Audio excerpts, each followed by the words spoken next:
இதற்கு தாங்கள் ஒப்புதல் தருமாறு கேட்டுக்கொள்கிறேன்.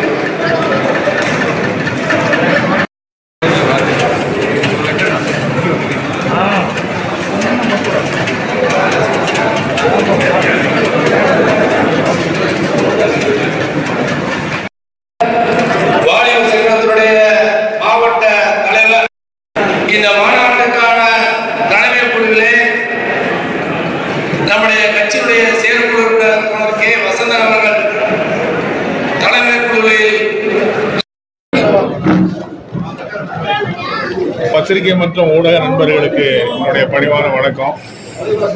மார்க்சிஸ்ட் கம்யூனிஸ்ட் கட்சியினுடைய 24வது மதுரை மாநகர் மாவட்ட மாநாடு நடைபெறுவதை ஒட்டி உங்களை சந்திக்கிற வாய்ப்பு கிடைத்தது எனக்கு மற்றற்ற மகிழ்ச்சியாக இருக்கிறது.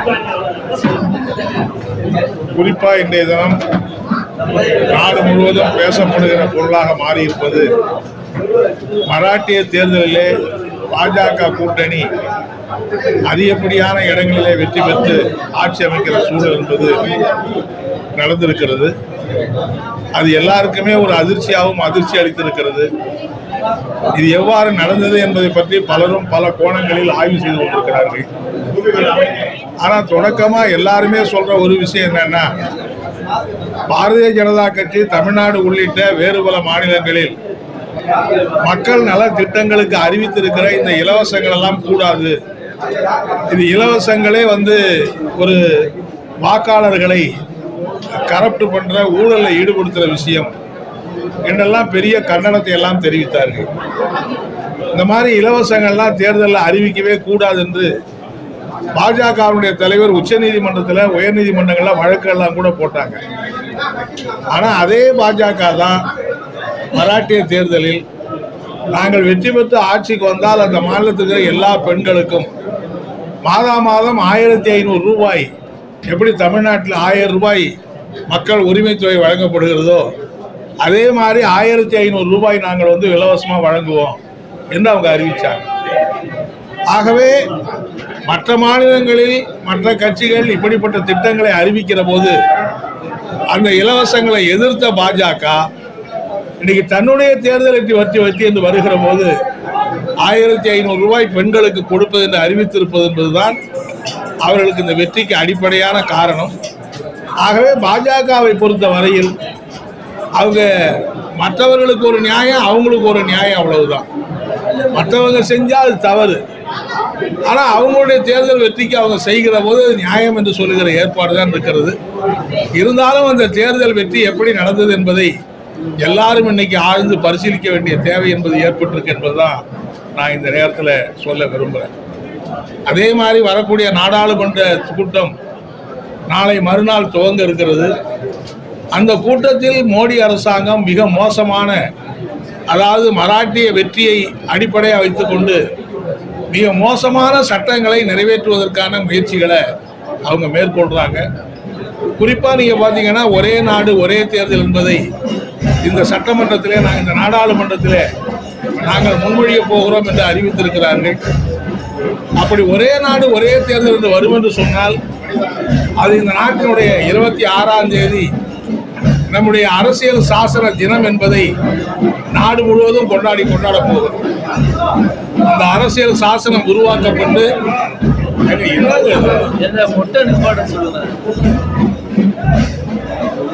அந்த அரசியல் சாசனம் உருவாக்கப்பட்டு 75வது புகழ்மிக்க தினத்தை இன்றைக்கு கொண்டாடி கொண்டிருக்கிறோம். அப்படிப்பட்ட புகழ்மிக்க அந்த அரசியல் சாசன தினத்தை கொண்டாடுகிற போதே அந்த அரசியல் சாசனத்திற்கு சமாதி கட்டுகிற ஒரு ஏற்பாடாகத்தான் இந்த ஒரு நாடு ஒரு தேர்தல் என்கிற திட்டம் என்பது இருக்கும். மார்க்சிஸ்ட் கம்யூனிஸ்ட் கட்சி மட்டுமல்லாது மதசார்பற்ற கட்சிகள், எல்லா எதிர்கட்சிகளும் சேர்ந்து அந்த திட்டத்தை நாடாளுமன்றத்திலே நாங்கள் முறியடிப்போம் என்பதை மிக உறுதியாக நாங்கள் தெரிவிச்சுக்க விரும்புகிறோம். அது மட்டும் இல்லை, அதே மாதிரி இன்னைக்கு காமன் சிவில் கோடை கொண்டு வருவோம், குடியுரிமை சட்ட திருத்தத்தை நாங்கள் அமுலாக்குவோம் போன்ற இது எல்லாமே ஒரு மோசமான முன்னெடுப்பை பாஜக முன்னெடுப்பதாக இருக்கிறது. இந்த நாடாளுமன்றத்துக்குள்ளே இருக்கிற எதிர்கட்சிகள் எல்லாம் ஒன்று சேர்ந்து போராடினாலும் கூட இந்திய நாடு முழுவதும் இருக்கிற மக்கள் ஒன்று திரண்டு போராடுவதன் மூலமாகத்தான் இதை முறியடிக்க முடியும். அதாவது ஒரு பக்கம் விலைவாசி உயர்வு பயங்கரமாக ஏறிக்கிட்டு இருக்குங்கிறத எல்லா பத்திரிகைகளும் எல்லா ஆய்வாளர்களும் தெரிவிக்கிறாங்க. இந்த அளவுக்கு வரலாற்றில் இல்லாத விலைவாசி உயர்வு பயங்கரமா ஏறிக்கிட்டு. உலக சந்தையில கச்சா பொருட்களுடைய எண்ணெய் என்பது வேகமா குறைஞ்சிக்கிட்டு இருக்கு. ஆனா இந்தியாவில் பெட்ரோலிய பொருட்கள் விலையை மோடி அரசு குறைக்க மாட்டேங்குது. எனவே இப்படி விலைவாசி உயர்வு பயங்கரமா ஏறுது. வேலையில்லாத இளைஞர்கள் நாட்டில் தாண்டவமாடிக்கிட்டு இருக்கிறார்கள். அவங்களுடைய பிரச்சனையை பற்றி நாடாளுமன்றத்தில் விவாதிப்பதற்கு பதிலா அதையெல்லாம் ஒரு திசை திருப்ப வேண்டும் என்கிற நோக்கத்தோடு தான் இந்த ஒரு நாடு ஒரு தேர்தல், அதே மாதிரி குடியுரிமை சட்ட திருத்தம், அதே மாதிரி இப்போ வக்ஃப் போர்டு திருத்த சட்டம் கொண்டு வந்திருக்காங்க. இதையெல்லாம் பயன்படுத்தி மக்களுடைய கவனத்தை திசை திருப்புகிற வேலையிலே தான் பாஜகவும் மோடி அரசாங்கம் ஈடுபடுகிறது என்பதை நாங்கள் சுட்டிக்காட்ட விரும்புகிறோம். எனவே வரக்கூடிய காலத்தில் இந்த திட்டங்களை எதிர்த்து ஒரு வலிமிக்க போராட்டங்களை நாடு முழுவதும் நடத்த வேண்டிய தேவை இருக்குன்னு தான் நான் சொல்ல விரும்புகிறேன். இவ்வளவு தூரம் பேசக்கூடிய பிரதமராக இருக்கட்டும், பாஜக தலைவர்களாக இருக்கட்டும், ஒரு வருஷமா மணிப்பூர் மாநிலம் பத்தி எரியுது. ஆனால் நம்முடைய பிரதமர் உக்ரைன் நாட்டுக்கு போறாரு, இஸ்ரேலுக்கு போறாரு, ரஷ்யாவுக்கு போறாரு, உலகத்தில் இருக்கிற நாடுகளுக்கெல்லாம் போறாரு. அங்கெல்லாம் சமாதானம் விரும்பி நான் தான் பயணம் பண்றேன், நான் தான் உலகத்தையே சமாதானம் கட்டி அமைக்க போறேன்னு சொல்றாரு.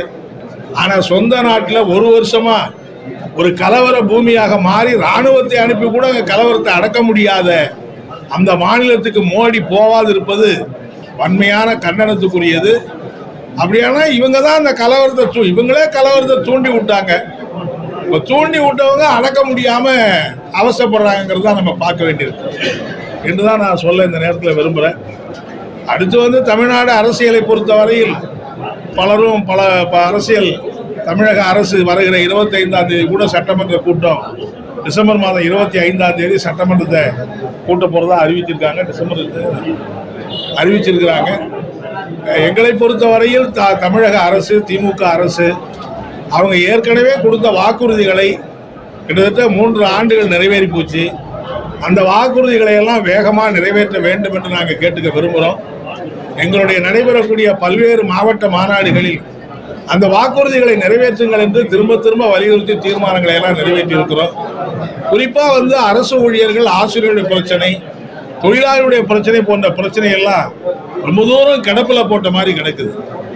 எனவே அவைகளை எல்லாம் அரசு தீர்க்க முன்வர வேண்டும். அதே மாதிரி சாம்சங் தொழிலாளி பிரச்சனையில் அந்த சங்கத்தை பதிவு செய்கிற பிரச்சனை இன்னைய வரைக்கும் தீரல. இது ஒரு சாதாரணமாக அரசு செய்ய வேண்டிய வேலை. அதை கூட இன்னைக்கு கார்ப்பரேட் நிறுவனம் கேட்டுக்கொண்டது என்கிறதுக்காக, அதனுடைய கோபத்துக்கு ஆளாயிடக்கூடாது என்பதற்காக தமிழக அரசு இந்த சங்கத்தை பதிவு செய்யாமல் இருப்பது சரியானது அல்ல. எனவே அதை பதிவு செய்ய வேண்டும், உடனடியாக பதிவு செய்யணும். இப்படி தொழிலாளிகள், உழைப்பாளிகள், ஊழியர்கள், அரசு ஊழியர்கள், ஆசிரியர்கள் இவர்களுடைய பிரச்சனையை தீர்க்காமல் தமிழக அரசு சில நிவாரண திட்ட உதவிகளை செய்வதனால் மட்டுமே தன்னுடைய ஆதரவை தக்க வைத்துக் கொள்ள முடியும்னா அது ரொம்ப சிரமம் என்பதை நான் சுட்டிக்காட்ட விரும்புகிறேன். அந்த ஆதரவு, அந்த நிவாரண நடவடிக்கைகளை நாங்கள் வரவேற்கிறோம். அவங்க செஞ்சிருக்கிற பல நல்ல நடவடிக்கைகளை மார்க்சிஸ்ட் கட்சி மனமோந்து வரவேற்கிறது. ஆனால் அதே நேரத்தில் இந்த அடிப்படையான தொழிலாளி, ஊழியர்கள், கிராமப்புறத்தில் இருக்கிற விவசாயிகள், விவசாய தொழிலாளிகள், இந்த உழைப்பாளி மக்களுடைய பிரச்சனைகளை தீர்ப்பதில் அரசு அக்கறை காட்ட வேண்டும் என்று இந்த நேரத்தில் நான் வற்புறுத்தி கேட்டுக்க விரும்புறேங்கிறத தோழே. மகாராஷ்டிரா தேர்தல் முடிவுகள் இந்தியா கூட்டணியினுடைய பொய் பிரச்சாரத்துக்கான முடிவு அப்படின்ற மாதிரி பிரதமர் பேசியிருக்காரு. ஜார்க்கண்ட்ல கருத்து கணிப்புக்கு மாறா வெற்றி அடைஞ்சிருக்காங்க. இதை எப்படி பார்க்க வேண்டியது? இல்லைங்க, அதாவது மகாராஷ்டிரா மாநிலத்தில் எப்படி பாஜக கூட்டணி வெற்றி பெற்றிருக்குதோ அதே மாதிரி ஜார்க்கண்ட்ல 3இல் 2 பகுதி வெற்றி பெற்று இந்தியா கூட்டணி வெற்றி பெற்றிருக்கு. அதனால மகாராஷ்டிராவில் இந்தியா கூட்டணி பொய் பிரச்சாரம்னா ஜார்க்கண்ட் மாநிலத்தில் பாஜக கூட்டணி பொய் பிரச்சாரம் சொல்லலாமா? ஆகவே பிரச்சனை என்னவென்று சொன்னால், மராட்டிய மாநிலத்தில் நீங்க வெற்றி பெற்றிருக்கிற அடிப்படையான காரணமே அங்க இருக்கிற பெண்களுக்கு அதிகப்படியான நிவாரண அந்த மாதாந்திர உதவித்தொகை கொடுப்போம் நீங்க சொல்லியிருக்கிறதுங்கிறது ஒரு கவர்ச்சி திட்டமா இருக்கு. அது பெண்களை கவர்ந்திருக்குன்னு மக்கள் பல ஆய்வாளர்கள் சொல்றாங்க. இன்னும் அதனுடைய முழுமையான ஆய்வு வந்த பிறகுதான் நான் எதையும் சொல்ல முடியும். பட் தொடக்கத்தில் இதுதான் பல பேர் சொல்றாங்க. நான் என்ன சொல்ல விரும்புறேன், நீங்க தமிழ்நாடு 1000 ரூபாய் கொடுத்தாக்கா இலவச திட்டங்களே கூடாதுன்னு சொல்ற பாஜக அங்க போய் இலவச திட்டத்தை அறிவிக்கிறீங்க? ஒரு கொள்கை உங்களுக்கு இருக்கணுமா இல்லையா? தமிழ்நாட்டுக்கு ஒரு கொள்கை, மராட்டியத்துக்கு ஒரு கொள்கைன்னா அது என்ன பாஜக கொள்கை? உச்ச நீதிமன்றத்திலே போய் வழக்கு போட்டீங்க இலவச திட்டங்களை அறிவிக்க கூடாதுன்னு. அப்ப நீங்க ஏன் அறிவிக்கிறீங்க? உங்க கொள்கைக்கு விரோதமா கிடைச்ச வெற்றின்னு ஏன் நாங்க சொல்லக்கூடாது? இது போன்ற பிரியங்கா காந்தி பல லட்சம் வாக்குகள்ல ஜெயிச்சிருக்காங்க தேர்தலால. இருந்தாலும் கம்யூனிஸ்டும் அங்க போட்டிட்டாங்க, வேட்பாளர் போட்டிட்டாங்க. பிரியங்கா காந்தியோட வெற்றி எப்படி இல்ல, அங்க வந்து இடதுசாரி முன்னணி எங்களுடைய வேட்பாளரும் போட்டிட்டாங்க, பிரியங்கா காந்தியும் போட்டிட்டாங்க. அவங்க இன்னைக்கு ஒரு அதிகப்படியான வாக்குகள் வித்தியாசத்தில் வெற்றி பெற்றிருக்காங்க. அதை நாங்கள் ஏற்றுக்கொள்றோம்னு அறிவிச்சிருக்கிறோம். மக்கள் விரும்பி ஓட்டளிக்கிற போது நாங்கள் அதை ஏற்றுக்கொண்டு செயல்படுறோம் நாங்கள் அறிவிச்சிருக்கோம். பிஜேபியை எதிர்த்து எவ்வளவு விமர்சனங்கள் சொன்னாலும், ஆட்சியினுடைய கொள்கை முடிவுகள் தவறுன்னு சொல்லி மக்கள் கொண்டாடி சொன்னாலும், பிஜேபி அசைத்து கூட இந்த இந்திய கூட்டணியினால பார்க்கவே முடியல. அதுக்கு முக்கிய காரணம் பிரதமர் வேட்பாளர் யாருன்னே உங்களுக்கு தெரியல. அந்த குழப்பத்தின் காரணமாக தானா? இல்ல இல்ல இல்ல, அதாவது பாஜக கூட்டணியை அசைச்சு பார்க்க முடியாதுன்னா வந்தாக்கா நாடாளுமன்றத்தில் அவங்க அறுதி பெரும்பான்மையோட வந்திருக்கணும். அவங்க கேட்ட மாதிரி 400 இடங்கள்ல வந்திருக்கணும். இந்தியா கூட்டணியினுடைய கருத்து மக்கள் ஏற்கலைங்கன்னா என்ன இருக்கணும்? பாஜக போன வாட்டி வென்றதை விட கூடுதலான இடங்கள் வெற்றி பெற்றிருக்கணும். ஆனா போன வாட்டி வென்றதை விட கூடுதல் குறைச்சுதான் வெற்றி பெற்றாங்க. தனிப்பெரும் ஆட்சி என்பது மாறி இன்னைக்கு கூட்டணி ஆட்சிங்கிற கட்டாயத்துக்கு ஆளாகி இருக்கிறது பாஜக கிடைச்சிருக்கிற ஒரு அடிதான் அது. அதை வந்து குறைச்சி மதிப்பிட்டு குறைச்சி பேசி புண்ணியம் கிடையாது. அவங்க வந்து நேர்மையா அரசியல் முடிவை ஏற்றுக்கொள்ளணும்னா எங்களுக்கு மக்கள் ஒரு அடி ஒரு பின்னடைவை கொடுத்துருக்காங்கிறத அவங்க பகிரங்கமா ஒத்துக்கணும். அதை ஒத்துக்காம இப்ப நான் என்ன கேட்கிறேன், நாளைக்கு ஏதோ ஒரு பிரச்சனை கூட்டணி கட்சிகள் ரெண்டு விலகி போட்டு அவங்க ஆட்சி நிலைமை என்ன? நீங்க எப்படி ஆட்சி நடத்த முடியும்? அது எனவே அறுதி பெரும்பான்மை வருவதற்கு 62 இடங்கள் உங்களுக்கு குறைஞ்சு போச்சு. இது பிஜேபிக்கு கிடைச்சிருக்கிற ஒரு தோல்வி என்றுதான் நாங்க வந்து சொல்ல வருவோம். சிஏ தேர்தல் வந்து பொங்கல் பண்டிகையில சிஏ தேர்தல் பொங்கல் பண்டிகையில வந்து ஆமா, அது கூட இப்ப நம்முடைய நாடாளுமன்ற உறுப்பினர் வெங்கடேசன் வந்து நிர்மலா சீதாராமன் அவர்களுக்கு கடிதம் எழுதியிருக்கிறாரு. இந்த மாதிரி சில ஆண்டுகளுக்கு முன்னால் யூனியன் பப்ளிக் சர்வீஸ் கமிஷன் இந்த மாதிரி போட்ட போது அது தவறு என்று சொல்லி பிறகு இல்லை அது அறிவிச்சாச்சு, இனிமேல் மாற்றவே முடியாது, வேற வழி இல்லை, எதிர்காலத்தில் இப்படிலாம் நடக்காதுன்னு அவங்க சொன்னாங்க. இப்போ பார்த்தா திரும்பி அதே பொங்கல் தினத்தில் வந்து தேர்வு அறிவிக்கிறாங்க. இது வந்து என்னன்னா, இதில் அதாவது இந்தியாவில் இருக்கிற எந்தெந்த மாநிலத்தில் எந்தெந்த விழா சிறப்பாக கொண்டாடுங்கிறது பிஜேபிக்கு தெரியாமையா இருக்கு, அரசு அதிகாரிகளுக்கு தெரியாமையா இருக்கு, வேணும்னே தான் வைக்கிறாங்க. அதாவது பொங்கல் தினத்துல இந்த மாதிரி பண்டிகை தினத்துல வச்சா அது வந்து தமிழ்நாட்டில் இருக்கிற மாணவர்களுக்கு ஒரு ஒரு ஒரு ஒரு மன அழுத்தத்தை கொடுக்கும் என்கிற ஒரு தமிழ் மக்களுடைய விரோதமான அணுகுமுறை தான் நான் பார்க்கிறேன். ஆட்சியின் அதிகாரத்துல பங்கு வேணும்னு சொல்லி திருமாவளவன் கேட்டுக்கிறாரு. அதே இந்த மார்க்சிஸ்ட் இருக்கா அதிகப்படியான சீட்டுகள் வாங்கி துணை முதலமைச்சரா பாலகிருஷ்ணன் சாரை பார்க்கலாமா? எங்களை பொறுத்த வரையில கூட்டணி ஆட்சி அதிகாரத்துல பங்கு என்பதை நாங்க வேற மாதிரி தான் வச்சிருக்கிறோம். அதாவது ஆட்சிக்கு போறவங்க கிட்ட 2 மந்திரி பதவி வாங்கிறது மட்டுமே அதிகாரத்துல பங்கு நாங்க நினைக்கல. எங்களை பொறுத்த வரையில் தேர்தலுக்கு முன்னால் ஒரு கொள்கை ரீதியான திட்டத்தை உருவாக்கி அந்த திட்டத்தின் அடிப்படையில் கூட்டணி அந்த வெற்றி பெற்று ஆட்சிக்கு வருகிற போது அந்த திட்டத்தை செயல்படுத்துகிற ஒரு கூட்டணி ஆட்சி என்று சொன்னால் அது ஒரு முழுமையான கூட்டணி. அதைத்தான் நாங்கள் மேற்கு வங்காளத்தில் நடத்துவோம், அதுதான் திரிபுராவில் நடத்துவோம், நீ கேரளாவிலையும் அதுதான் நடத்திக்கணும். எங்களை பொறுத்தவரையில் மற்றவங்களே நாங்கள் மாறுபட்டு இருக்கிறோம். வெற்றி பெற்று எல்லாரும் ஒன்னா சேர்ந்து நிற்போம். தேர்தல் வந்தால் நீங்கள் 4 எடுத்தீங்க நாங்கள் 4 எடுத்தீங்கன்னு அந்த மாதிரி ஒரு அதிகார பகிர்வு என்பதை நாங்கள் விரும்பலை. எங்களை பொறுத்தவரை கூட்டணி என்று சொன்னால் ஒரு கொள்கை ரீதியான கூட்டணியா இருக்கணும்.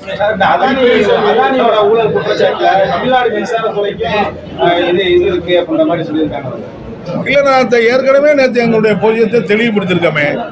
தமிழ்நாடு அரசாங்கமும் தமிழ்நாடு மின்சார வாரியமும் இந்த பட்டியலில் இடம்பெற்றிருக்கு. ஏற்கனவே 2015ஆம் ஆண்டு ஒப்பந்தப்பட்டதில் அதானியினுடைய நிறுவனத்தோடு ஒப்பந்தம் போட்டிருக்காங்க. எனவேதான் நாங்கள் என்ன சொல்றோம்னா, முதலமைச்சர் அந்த தமிழ்நாடு மின்சார வாரியத்தின் மீது வந்திருக்கிற செய்திகளையும் நீங்க விசாரணைக்கு உட்படுத்தணும். விசாரணைக்கு உட்படுத்தி அதில் என்ன உண்மை என்பதை தெளிவுபடுத்தும் நாங்கள் கேட்டோம். கூட்டணி ஆட்சியில் வந்து அதிமுகவும் இங்க உடன்பாடு இல்லையா, கூட்டணி கட்சிகளுக்கு கூட்டணி உண்டு, ஆனால் கூட்டணி கட்சிகளுக்கு நாங்கள் ஆட்சியில பங்கு கொடுக்க மாட்டோம்னு சொல்லி அதிமுக தரப்புல ஒரு அமைச்சர் தான் வந்து சொன்னார். நேற்று வந்து ஐ பெரியசாமி அமைச்சர் வந்து கூட்டணி இந்த முயற்சி கூட்டணி உண்டு, ஆனால் கூட்டணியில பங்குன்றதே கிடையாது அப்படின்னு ஐ பெரியசாமி பேட்டி கொடுத்திருக்காரு. இல்ல, தமிழ்நாட்டை பொறுத்த வரையில என்னன்னீங்கன்னா ஒரு வித்தியாசமான சூழ்நிலை. திமுக அதிமுக போன்ற கட்சிகள்லாம் பெரிய கட்சிகளா இருந்தாலும் கூட அவங்க தேர்தலில் வெற்றி பெற்றாலும் கூட கூட்டணி இல்லாமல் அந்த கட்சிகள் தேர்தலில் வெற்றி பெற முடியாதுங்கிறது தான் இப்ப இருக்கிற நிலைமை. எந்த தேர்தலையும் திமுகவோ அதிமுகவோ கூட்டணி இல்லாமல் தனித்து நின்று ஆட்சியை வெற்றி பெறுவதோ ஆட்சி அமைப்பதோ சாத்தியமே இல்லை. ஆனால் கூட்டணி தேர்தல் வெற்றிக்கு கூட்டணி தான் பயன்படுத்துறாங்க. ஆனா ஆட்சி அமைக்கிற போது மட்டும் தனி ஆட்சி என்ற நிலையை அவங்க மேற்கொள்றாங்க. அது அவங்க தான் அப்படிதான் மேற்கொள்றாங்க. அதுல போய் நாங்க என்ன சொல்றதுக்கு இருக்கு? இந்த கூட்டணியில் ஆட்சி பங்கு இல்லைன்றது வந்து இந்த திராவிட கட்சிகள் சொல்றதுனால இப்ப புதுசா வந்த கட்சிகள் தேசிய கட்சிகள் வந்து அதை வந்து நமக்கு சாதகமா பயன்படுத்துறதுக்கு தமிழகத்தில் வாய்ப்பு இருக்கு. இல்ல, இப்ப புதுசா வந்திருக்கிற சில கட்சிகள் நாங்க வந்து கூட்டணி அமைச்சு ஆட்சியில பங்கு கொடுப்போம் அப்படிங்கிற மாதிரி சொல்றாங்க. அதெல்லாம் யாரும் அவங்களோட கூட்டணி சேர போறா, அப்படி சேர்ந்தா அவங்க என்ன வெற்றி பெற போறாங்க, வெற்றி பெற்ற பிறகு அவங்க ஆட்சியில பங்கு போற போறாங்களா இல்லையாங்கிறத பொறுத்து தான் பார்க்கணும். இப்போ ஒன்றும் சொல்ல முடியாது. இந்த பக்கத்துல இருக்கிற அந்த என்ன ஊரு அரிதாப்பட்டியில வந்து மத்திய அரசு வந்து அந்த கனிம வளங்களை கொள்ளையடிப்பதற்கான டெண்டர் விட்டிருக்கிற நடைமுறையை மார்க்சிஸ்ட் கம்யூனிஸ்ட் கட்சியின் சார்பில் நாங்கள் வன்மையாக கண்டிக்க விரும்புகிறோம். ஏன்னா இது மாநில அரசு அதை ஒரு பல்லுயிர் பாதுகாப்பு மையமாக இப்பதான் அறிவிச்சிருக்காங்க முதல் முறையா. இந்த சூழ்நிலை மாநில அரசுக்கே சம்பந்தம் இல்லாம இவங்க வந்து மாநில அரசையும் கேட்காம அந்த கனிம வளங்களை ஏலம் விடுவதற்கு விட்டுருக்குதுங்கிறத நான் வந்து வன்மையாக கண்டிக்கிறேன்.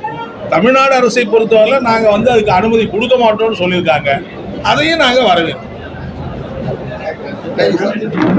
நன்றி.